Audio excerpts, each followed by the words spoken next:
Okay. Welcome back to Nick Lenz's Comic Corner Classics. This is episode number 2116. I think it's 16. Yeah, 16. And Doubleshot number 2010. Now, I got two Valiant trades, both featuring Exo Manowar. And here's the thing. The first one is, well, done by Jim Shooter.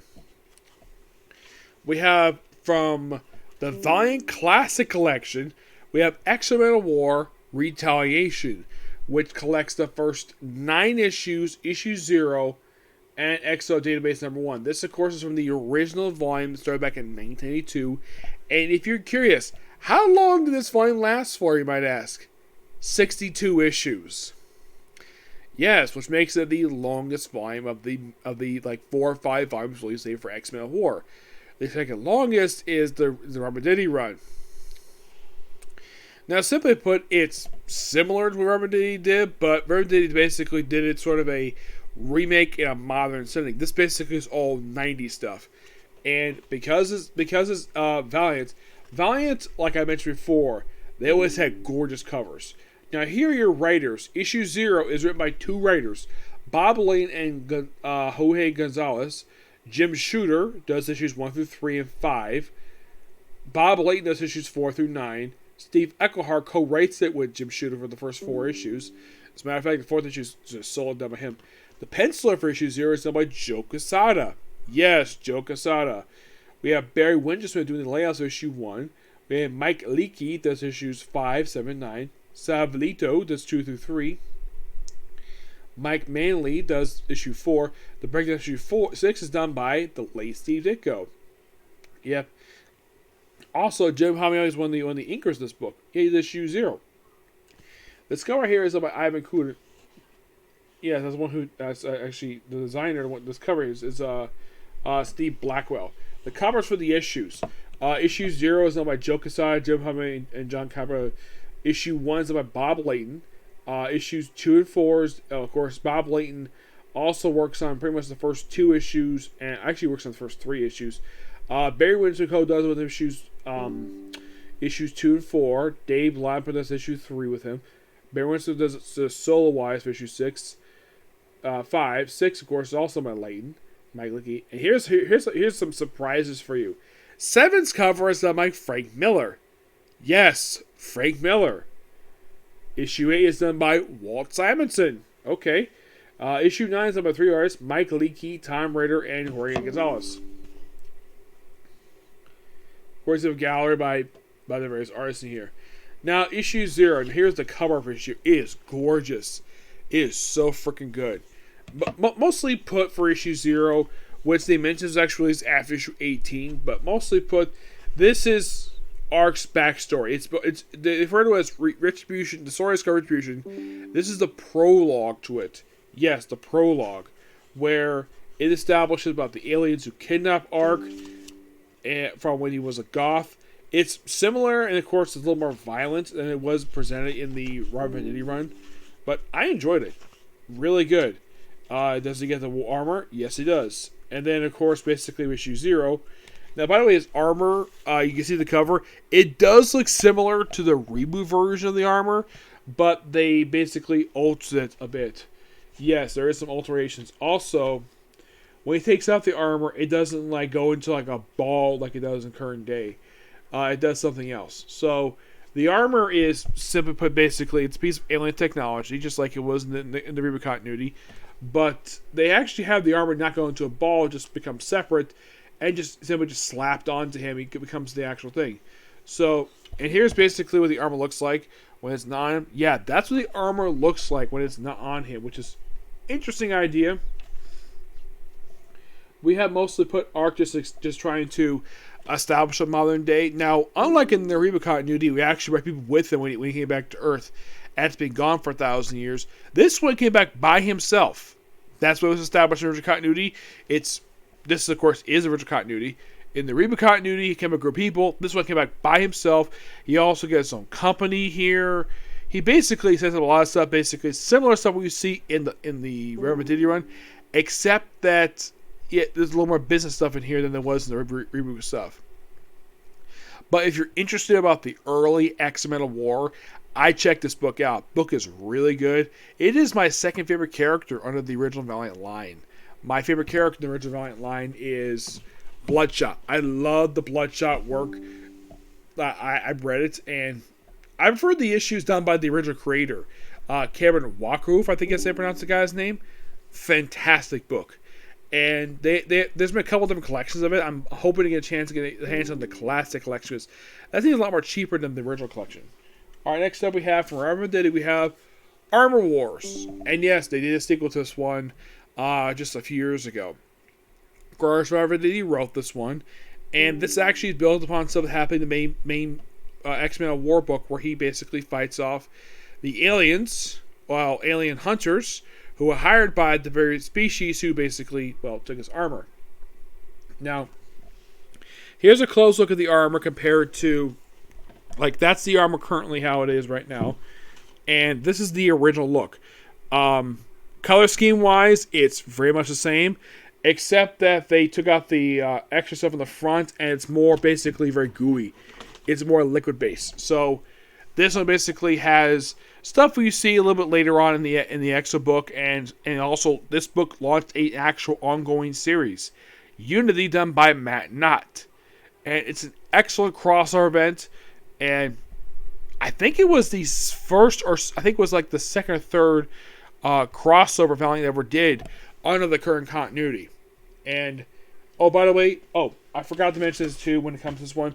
They do feature a couple characters that Valiant does not own anymore, due to somehow, I'm not really sure how this is. Here's the thing. I heard a story once that Jim Shooter went to an auction and bought the Gold Key characters. He bought Solar Man of the Atom, Torok, Magnus, Robohunter. He bought these characters. And somehow, apparently when Valiant became reestablished, by the way, here's Solar, a character you would not see in present day. I'm actually kind of surprised they actually included this issue in here, the issues that feature Solar, because he's not owned by Valiant anymore. But my guess is the reason why Valiant said away with this, and this is my personal theory, and probably the reason why it took so long to get this trade to come out, is because they probably were in agreement with Dynamite, because they're the ones that own the rights to the character. Of course, appearance in here by the original version of Faith from the Harbinger series, which Jim Shooter created that one too. Yes, several of the well-known characters under Valiant were created by Jim Shooter himself. The other ones were not created by him were Bloodshot. As far as I can tell for him, he did not create Bloodshot. I'm trying to think. Who else character? He also didn't create Ninjak. He had nothing to do with that one. And I think that's it, because a lot of the well-known Valiant characters, except those two, and were basically created by him. Quantumly, I don't know who created those two, but Jim Shooter was involved with a lot of these characters.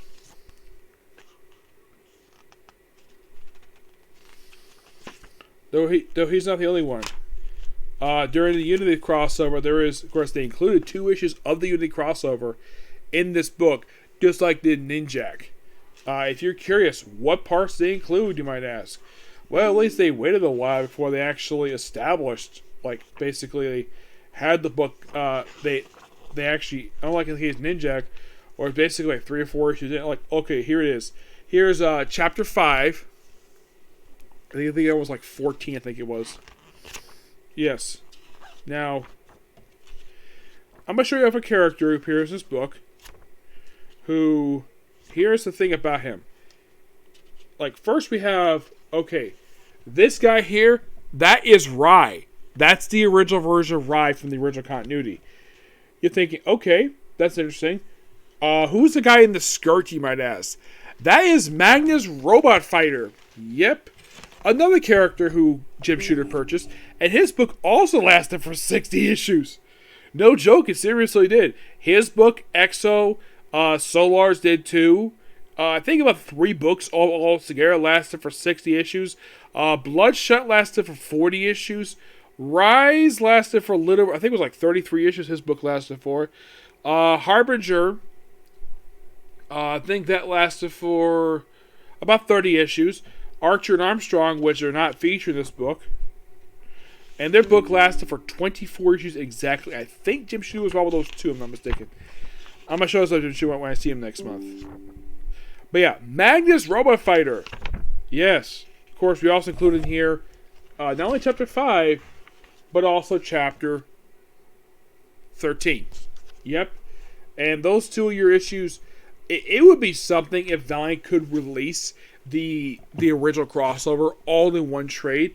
It's an excellent crossover. It's one of 2 Valiant ever did. The other one was Death Might. A crossover that, from all intents and purposes, from what I've heard, from some stuff, from what I've read, apparently it nearly killed Valiant Entertainment. Yes, it nearly killed the company. It nearly killed it. Image barely scraped by afterwards, but Valiant, that event nearly killed the company. And it went near bankruptcy because of that crossover. Yes. Well, I have heard Liefeld himself. I've heard him various stories related to that one. Where, here's the thing. He actually, for his issue for Death Might, which was late, from what I heard, he was not comfortable with Bob Layton inking his work. Bob Layton apparently works as an inker. I did not know that. He was not comfortable. He had his own team of inkers he trusted. Now, he also mentioned their story about an artist, a well-known, respected artist who had an inker he worked with that he respected, he trusted. He did tell a story in this podcast that this was similar to that of what happened with the big one-shot came out back in the 70s, Superman versus Amazing Spider-Man, where it was done by Ross Audru, and he had an inker he trusted really well. He wanted him to be the inker, but D said no because it was basically they had the choice of inker, and the one inked that was Dick Giordano. Yep. If you want to listen to basically like more details about that one shot, listen to Rob Liefeld's podcast. In the case of this book itself, well, aside from the fact we established with Unity, the only superhero team in the continuity that's not the Harbinger Renegades.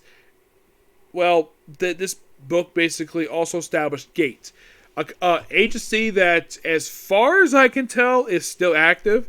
Unity is still active too, because this practically brought the debut of Gate. Now, apparently the director agency is actually a character from the Manowar, Colonel Kipshaw. She is the one in charge of the agency, and later on in the book, she's the one who gives Exo his code name, Exo Manowar, because if you read the original book, he's never once referred to as X-Manowar until later on in the series. In the case of this book, I'm not sure exactly. I think early on he was, but in the reboot book, basically was later on in the book. But 2 really good books. The Valiant classic book, 10 out of 10. Armor Wars. Give that 10 out of 10.